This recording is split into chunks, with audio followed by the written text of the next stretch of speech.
High, আমি নয়ন। নয়নের রান্নাঘরে আপনাদের স্বাগত। আজ আমি আপনাদের কাছে নিয়ে এসেছি ঘরোয়া পদ্ধতিতে নিরামিষ ফুলকপির ঝোল। কম বেশি এটা সবাই বানিয়ে থাকে, তবু বানিয়েছি আমার মতন করে। দেখুন আপনাদের কেমন লাগে সুস্বাদু রেসিপি। পুরো ভিডিওটা দেখবেন, না হলে হয়তো কিছু কিছু জিনিস মিস করে যেতে পারেন।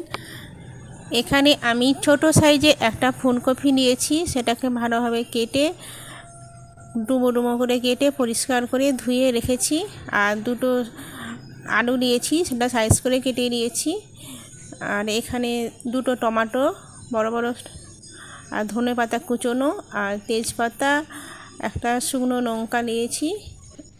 আর এখানে একটা শুকনো লঙ্কা আর তেজপাতা একটা নিয়েছি।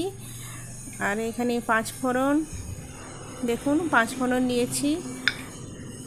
আর এখানে হলুদ গুঁড়ো, জিরে গুঁড়ো, আদা বাটা,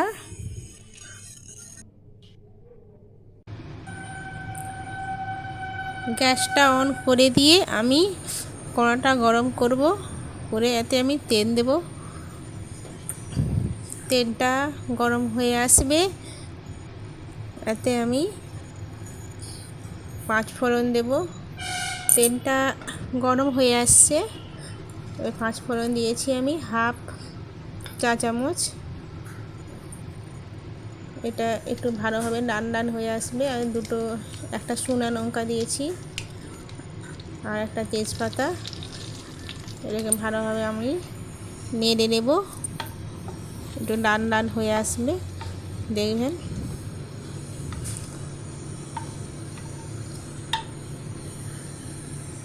লাল লাল হয়ে আসছে, ততক্ষণ অপেক্ষা করব।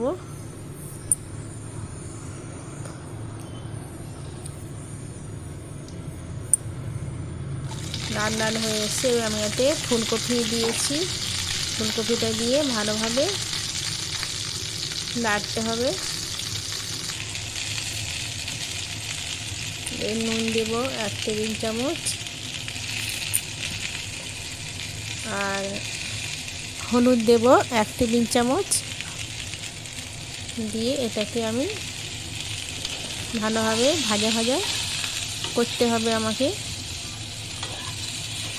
একটু ভালোভাবে ভাজা ভাজা হলে তবে ফুলকপির টেস্টটা বাড়বে।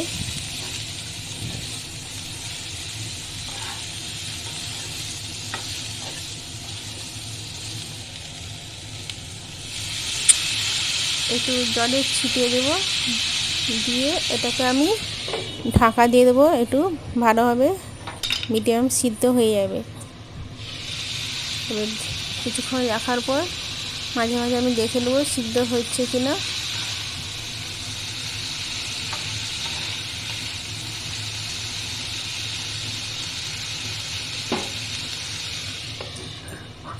এটা আমি আবার ঢাকা দিয়ে দেবো। এটা ফুলকপিটাকে আমাকে মিডিয়াম সাইজভাবে সিদ্ধ করতে হবে। ফুল সিদ্ধ করা চলবে না, মিডিয়ামভাবে সিদ্ধ করতে হবে।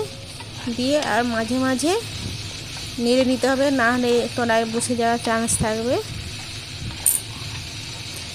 এইটা এখন নতুন ফুলকপি, এর টেস্টটাও খুব সুন্দর। তা বেশি সিদ্ধ না করে মিডিয়াম সিদ্ধ করলেই হবে। যখন ঝোল হবে তখন বেশি করে সিদ্ধ হয়ে যাবে।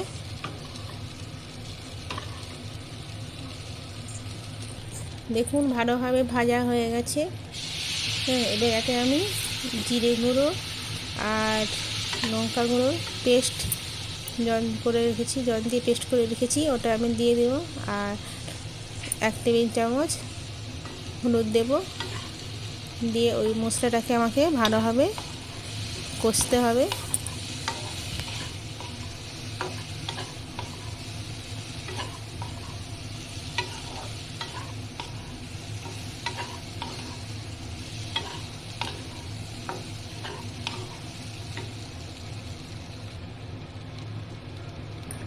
এটা আমি 1 মিনিটের মতো কষে নিয়েছি। দিয়ে এতে আমি জল দেব, একটু জল দেব। দিয়ে একটু তারপরে আদা বাটা দেব। আদা বাটা দিয়ে এটাকে আমি ভালোভাবে কষবো। আদা বাটা যেহেতু দিয়েছি এটাকে আমাকে আরও ভালোভাবে কষতে হবে, না হলে কাঁচা আদার গন্ধটা থেকে যাবে। আমি এখানে 1 টেবিল চামচ আদা বাটা দিয়েছিলাম। দিয়ে ভালোভাবে কষা হয়ে গেলে আমি এখানে জল দিয়ে দেবো। এটা ঝোল ঝোল হবে, তা আমাকে একটু বেশি জল দিতে হবে।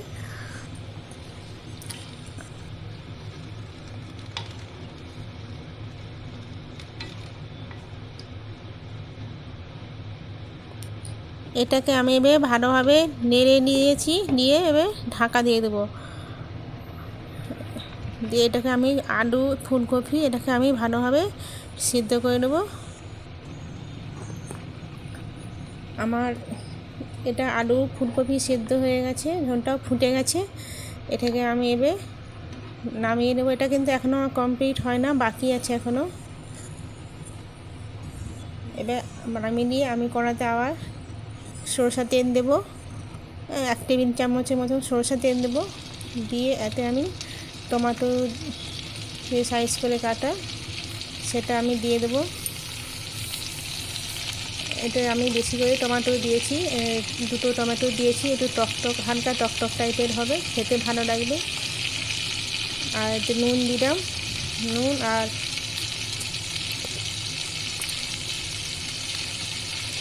নুন দিয়েছি। এবার হলুদ দিলাম 1/2 টেবিল চামচ। দিয়ে এটাকে ভালোভাবে নাড়বো, নেড়ে এটা ঢাকা দিয়ে দেবো। হালকা দিয়ে জল দিয়ে দেবো, দিয়ে ভালোভাবে তাড়াতাড়ি সিদ্ধ হয়ে যাবে। দিয়ে আমি এটাকে ঢাকা দিয়ে দেবো।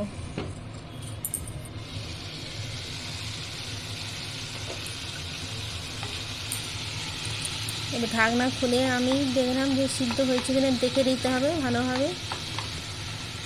সিদ্ধ ভালো করে টমেটোগুলোকে একটু মিক্সড করে দিতে হবে, যাতে যেমন না গোটা গোটা যেমন না থাকে।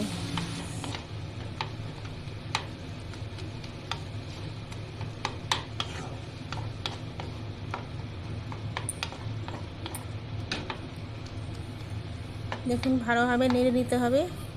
আর টমেটোটাকে ভালো করে নাড়লে আর কাঁচা গন্ধটাও চলে যাবে। এটা হয়ে গেলে এবার আমি ঝোলটাকে সাজিয়ে নেব।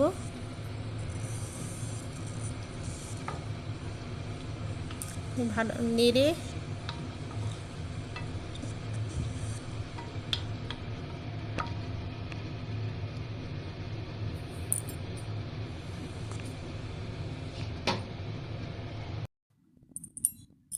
এবার এটাকে আমি চাপা দিয়ে দিলাম কিছুক্ষণের জন্য। চাপা খুলে আবার দেখবো আমার ঠিক আছে কিনা সব কিছু। দিয়ে ধনেপাতা লাস্টে ছড়িয়ে দেব।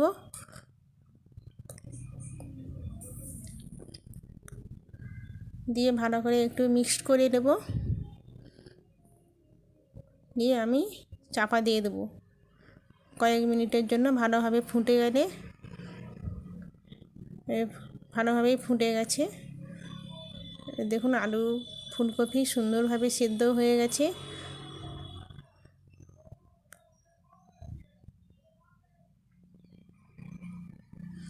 আমার রান্না কমপ্লিট, এর দিকেই যাচ্ছে।